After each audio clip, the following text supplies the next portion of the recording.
Have you ever wondered what Iran could achieve if it were given the opportunity to unleash its economic potential? With a well-educated population, abundant natural resources, and a strategic geographical location, Iran has the ingredients to become one of the most prosperous and powerful economies in the world. However, despite its advantages, Iran has not been able to fulfill its promise.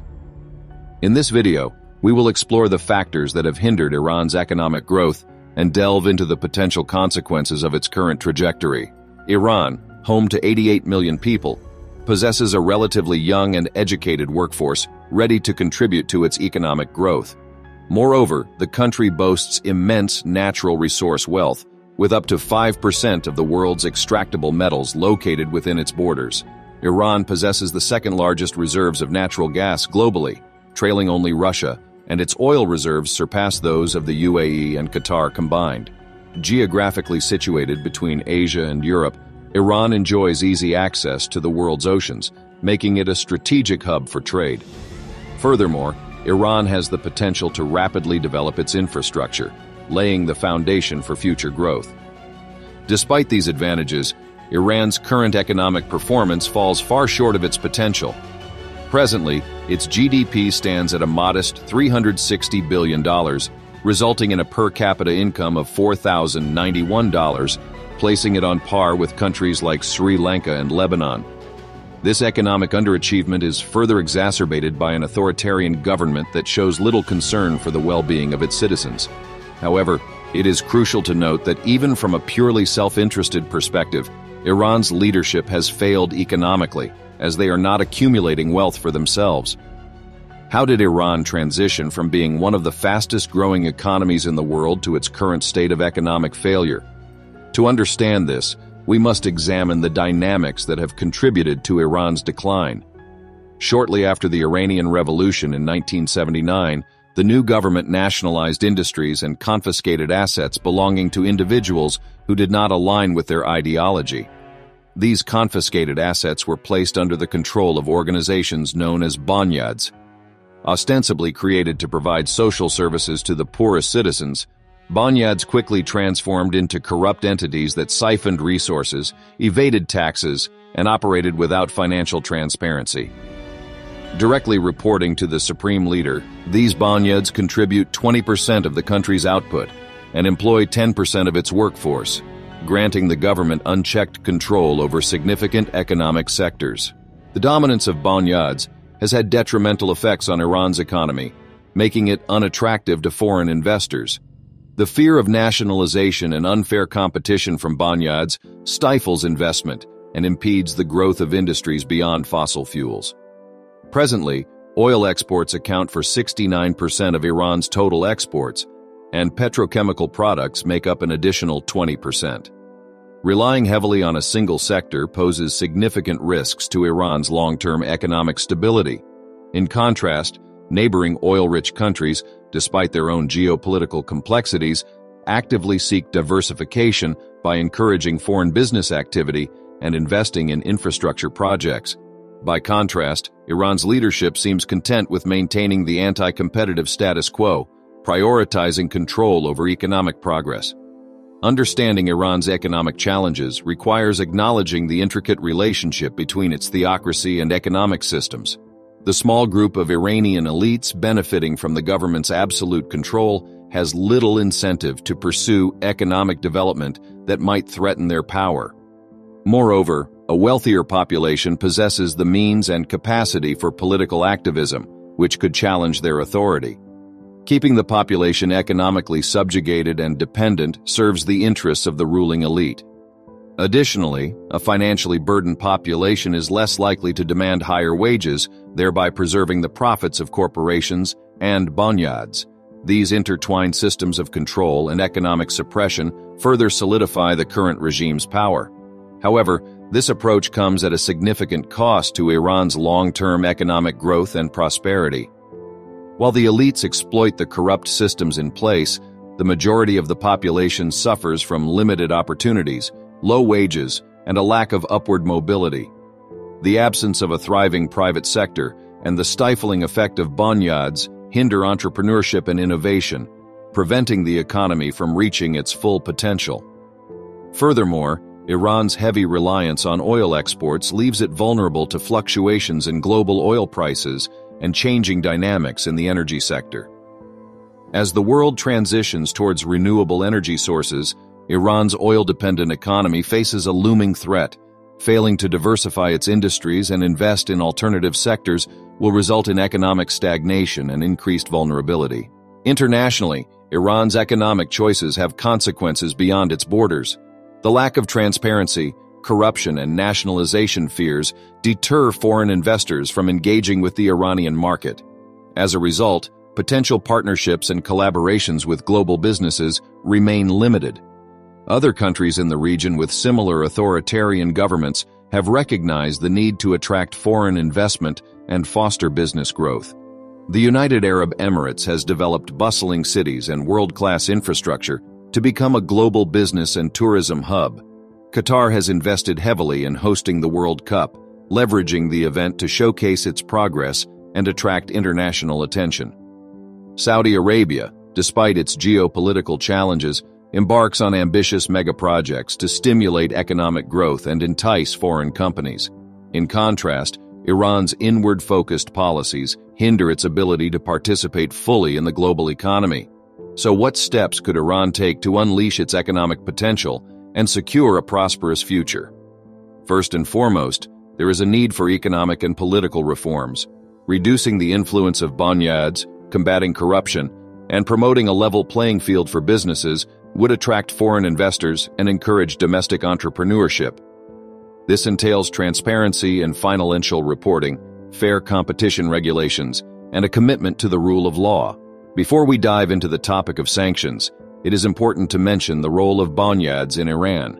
Bonyads are semi-religious organizations that not only employ a significant number of people, but also contribute to the country's popularity by providing assistance to the poor. However, they also face criticism for their lack of oversight and involvement in financing internationally targeted military groups. These controversies contribute to the challenges faced by the Iranian economy. Sanctions are economic restrictions imposed on countries or organizations for political, military, or social reasons. They differ from regular trade restrictions because they are motivated by specific goals. While trade restrictions between countries like Australia and the USA aim to protect local industries and ensure compliance with regulations, sanctions have broader objectives. Sanctions vary in severity, ranging from limiting trade of specific goods to blocking all imports, exports, financial flows, and seizing foreign assets. The ultimate goal is to impact a country's economy to the extent that it either loses the ability to continue fighting a war, complies with the terms imposed, or experiences declining quality of life, leading to internal pressure for change. Iran has been subjected to varying degrees of sanctions by the USA since the revolution of 1979. The Iranian hostage crisis triggered the initial trade embargo and asset seizures. Over time, Iran has experienced alternating periods of lifted and reinstated sanctions, leading to increased isolation from the West. The continuous support provided by organizations like bonyads to internationally restricted groups and the government's non-compliance with agreements have contributed to the persistent imposition of sanctions. The consequences of sanctions on Iran's economy have been profound. The country has become one of the most heavily sanctioned nations globally, surpassing even North Korea. The fluctuating nature of sanctions has disrupted Iran's industries, with periods of growth followed by isolation. The cycle of easing and heightened sanctions has prevented the economy from realizing its full potential. Iran's output figures reflect the story of its economy being repeatedly stifled due to sanctions. As certain industries in the country are allowed to grow, they are subsequently cut off from the outside world. This pattern has impeded Iran's economic progress, making it difficult for businesses to thrive and hindering opportunities for trade and investment. The continuous imposition of sanctions on Iran has created significant challenges for its economy. The country's ability to engage in international trade, access payment networks, and utilize foreign reserves has been severely limited. The control the USA exerts over the world's reserve currency adds to the impact of sanctions, making them even more daunting for Iran. Furthermore, the influence of the USA extends beyond its own sanctions. Many countries follow its guidance and implement their own sanctions, amplifying the economic pressure on Iran. This was evident in the case of Russian sanctions following the invasion of Ukraine, where numerous countries sanctioned Russian companies, individuals, and the country itself. Iran has faced similar multilateral sanctions due to the influence and alignment of other nations with the USA. Global trade and the exchange of knowledge and technology have played a significant role in the prosperity of the modern world.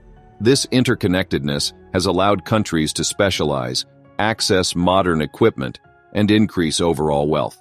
However, when a country is cut off from this exchange, it reverts to an outdated economic model.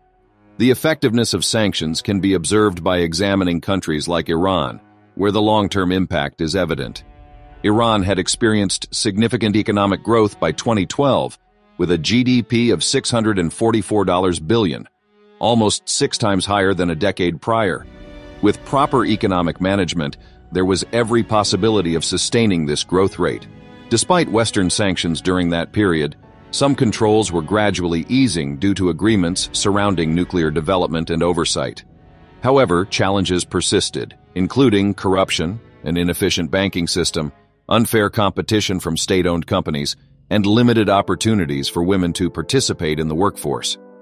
Even with these challenges, Iran managed to climb to the 15th position in the global economy rankings. Unfortunately, due to the issues explored in this video, its GDP has now fallen to half that figure. Nonetheless, given Iran's abundant natural resources, a young and talented workforce, and global interest in investing, it has the potential to match the per capita output of regional peers like the UAE and Qatar. If realized, this could propel Iran's GDP to an impressive $5.6 trillion. Economic success varies depending on who makes the decisions. Generally, increased output translates to prosperity, more jobs, and a wider array of goods and services. However, for leaders in authoritarian regimes, success is often measured differently. The average person's quality of life may be overlooked, and maintaining the status quo becomes the priority. Consequently, economic success can contradict the goal of improving citizens' well-being. Currently, Iran ranks as the 41st largest economy globally, with a GDP of $360 billion. While it possesses the factors of production to expand further, its current output falls short. With a population of 86 million, each individual contributes only $4,091 to the total output, less than half the global average. Stability and confidence are major concerns, given the continuous imposition of sanctions and the uncertainty surrounding investments in Iran. Iran heavily relies on its natural resource wealth and has made little effort to diversify its international revenues. This dependence on a single sector adds vulnerability to the economy, resulting in limited growth prospects. Furthermore, industry faces significant challenges due to sanctions, the influence of bonyads, and an unfavorable business environment. Despite a sizable service sector, Iran's overall reliance on selling oil and other natural resources hampers diversification efforts. In conclusion, Iran's economic potential has been curtailed by sanctions and internal challenges. Despite its significant resources and educated workforce, Iran's economic growth has been stunted. Overcoming these obstacles would require effective economic management, diversification, and a conducive business environment. By unlocking its potential, Iran can strive towards becoming an economic powerhouse and improve the lives of its citizens. Thank you for watching this video. Be sure to subscribe and like for more content.